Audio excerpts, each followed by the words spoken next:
Hey guys, good, the bad, and the unusual.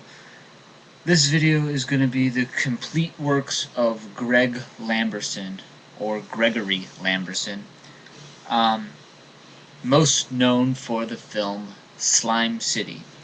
He did some other work, and I'm gonna go through it all, but that's that's the one that made him, and that's what he's known for. I think that he will continue to be just known for that film. And starting with that one, of course, Slime City in 1988. This one is just, it's perfect. It's everything that you could want it to be. It actually got really bad reviews, and if you check it out on like IMDb and other sites, they don't rate it very well.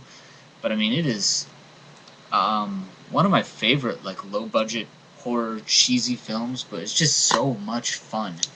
Um, Here's the inside of the disc. That's one of my favorite scenes right there from the film. Um, and this is by far, in my opinion, his best work, hands down. Nothing comes even close. Um, so if you watch any film, if you take any recommendation out of this, it should definitely be this. This is the Shakarama release. It's easy to find. You can still pick it up for probably under $10 on Amazon and eBay. So I highly recommend that one.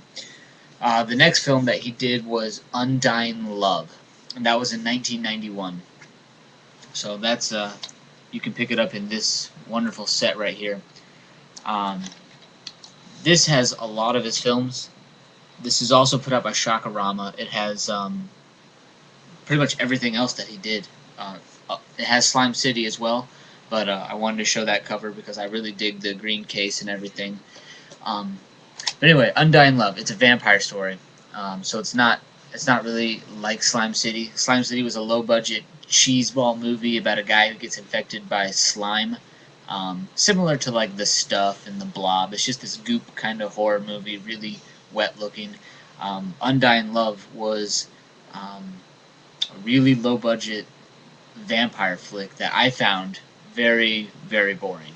That's my personal opinion. I'm not a vampire person to begin with, but I gave it a shot because I really liked the director's previous film, and I thought, well, it can't be bad. If he made that, then nothing he makes could be bad. But I found Undying Love to be really boring and really hard to finish.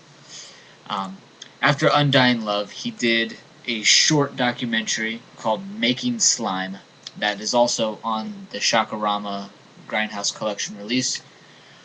It's 8 minutes long, and it's a mini documentary about Slime City. So, playing off the success, I think it was used for like a larger release where they did mini documentaries on lots of underground hit films. But I don't know. I think that was a VHS release. Then it was forgotten about. They found it, and Shakarama added it onto this collection, which is really great because this is a wonderful buy if you're into his stuff. After making Slime, he did a psychological thriller slash horror film called Naked Fear, which is also on here. Naked Fear was released in '99, and it it's better. I think it was a lot more entertaining than Undying Love was, but he really takes it even farther away from his original film, which is what sucked me in. Was when I saw Slime City, I didn't blink. I just stared at the film the whole time. I was like, man, this is amazing. This is everything that I like. It's just completely intriguing. Well, Undying Love kept sort of the same elements in a way that it was still a horror movie because it wasn't about slime or this stuff or the blob. It wasn't based like that, but it was still a vampire flick.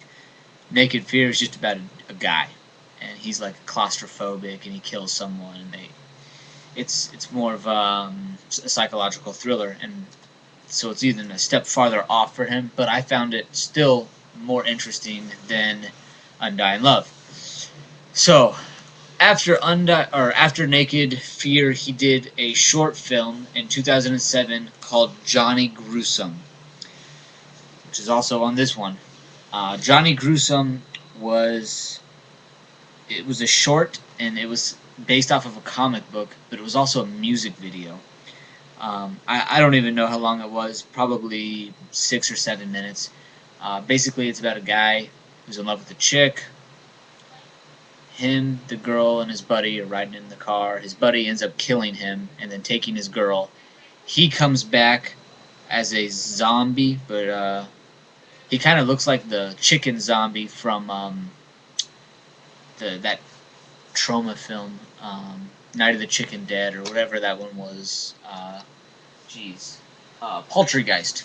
He looked like the chicken zombie from Poltergeist. He was blue and he had a really big nose. Anyway, he comes back from the dead, kills his buddy and his girl, and by the way, they're doing like cocaine the whole time. Then he goes to the cemetery, plugs in his guitar to a tombstone, and plays some music, and that's pretty much it. It's really short, just like a little gruesome music video, but it's pretty entertaining. It's kind of funny. And then the very last film that he did was Slime City Massacre. When I first heard about this, it was supposed to be released as Slime City Part 2. I was so stoked because I loved Slime City, and the rest of his films were more or less a disappointment. They didn't quite live up to Slime City. I mean, that's still, and even after this film, I still think Slime City was the best. But anyway, it's supposed to be Slime City 2. They later changed the title to Slime City Massacre. It's basically a sequel and a prequel at the same time. It covers two different stories. It covers a backstory, which covers the 1950s, which then would be followed by the 80s, which is Slime City, which was then followed by Slime City Massacre, the after story.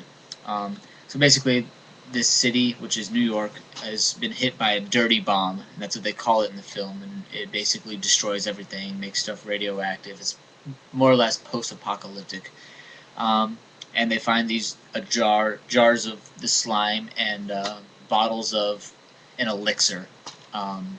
And when you mix the two, it makes them go crazy. So instead of one person being infected by the slime, this one has 4 people, and they each have a different color.